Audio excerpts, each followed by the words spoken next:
अपने साथियों के साथ भी विश्वासघात करती है। और इसलिए ही कहा जाता है कि कोई ऐसा सगा नहीं जिसे कांग्रेस ने ठगा नहीं।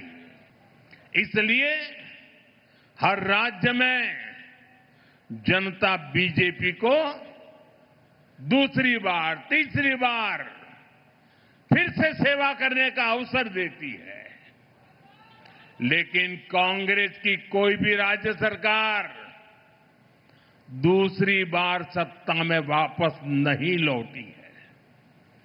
सरकार बनने के कुछ ही महीनों में कांग्रेस के प्रति एंटी इनकम्बेंसी शुरू हो जाती है। ऐसा इसलिए है क्योंकि कांग्रेस को सिर्फ विश्वासघात करना आता है। ये खुद भी झूठे हैं और उनकी गारंटियां भी झूठी है। कांग्रेस की सत्ता की किताब में गवर्नेंस का चैप्टर तो है ही नहीं है। यहां कर्नाटका में भी पिछले 3 साल से हम यही देख रहे हैं।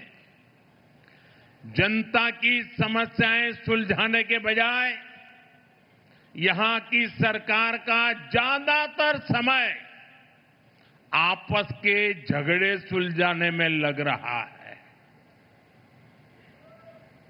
ये तय नहीं हो पाता है कि ये मुख्यमंत्री कितने दिन रहेंगे।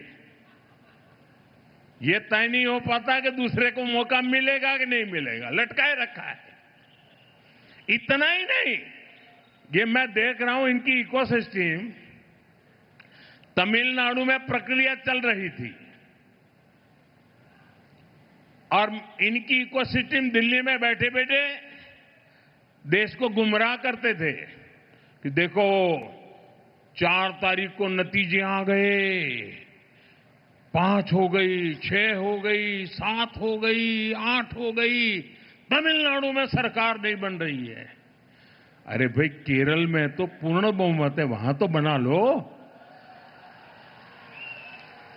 ये इकोसिस्टम केरल के लिए चुप है। नेता नहीं तर्क पा रहे।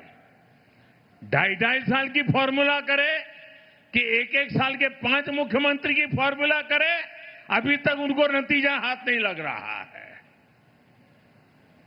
और अपने पार्टी के नेताओं को भी वादे करना और फिर पीठ में छुरा भोंकना। छत्तीसगढ़ में वही किया, राजस्थान में वही किया, कर्नाटका में अभी भी वो खेल चल रहा है। अब केरला की बारी है।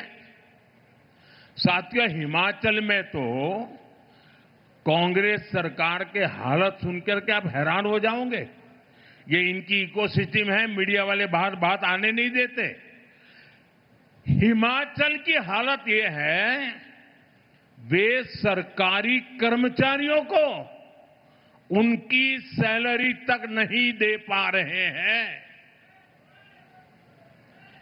इधर तेलंगाना में क्या हाल है? किसानों को आत्महत्या के लिए मजबूर होना पड़ रहा है।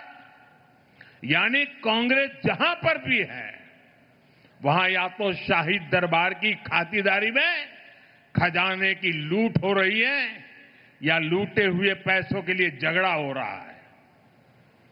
साथियों, कांग्रेस की पहचान आज एक परजीवी पार्टी की बन गई है और इसलिए वो पहला मौका मिलते ही अपने साथियों के साथ भी विश्वासघात करती है।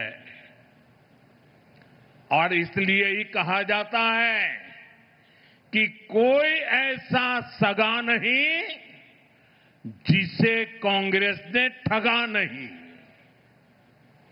अभी तमिलनाडु में ही देखिए, 25-30 साल से कांग्रेस का डीएमके के साथ घनिष्ठ संबंध था। डीएमके के साथ गठबंधन ने कितनी ही बार कांग्रेस को संकटों से बाहर निकाला और 2014 के पहले 10 साल उनकी जो सरकार थी वो भी डीएमके के कारण टिकी थी। लेकिन क्या हुआ? जिस डीएमके के साथ 25-30 साल का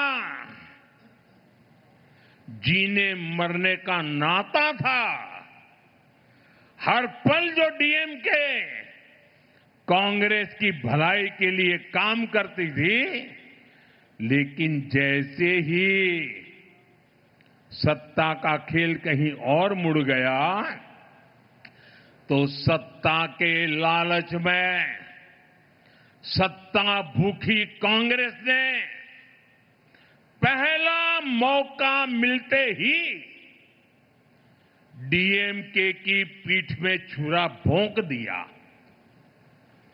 परजीवी कांग्रेस को अब एक और पार्टी चाहिए जिसकी पीठ पर सवार होकर वो प्रासंगिक बनी रह सके। साथियों, कांग्रेस ने एक और विश्वासघात देश की बहनों बेटियों के साथ किया है। दशकों से कांग्रेस देश की महिलाओं की आंखों में धूल झोंकती रही है। कांग्रेस महिला आरक्षण का वादा करती थी और फिर अपने ही सहयोगी दलों से इसका विरोध करवाती थी। बड़ा खेल चला करता था। बीजेपी ने इस खेल को खत्म किया। महिलाओं के लिए 33% आरक्षण का कानून बनाया। लेकिन साथियों, कांग्रेस देश की सबसे बड़ी नारी विरोधी पार्टी है। इसलिए कांग्रेस ने संसद में नारी शक्ति वंदन संशोधन को गिरा दिया।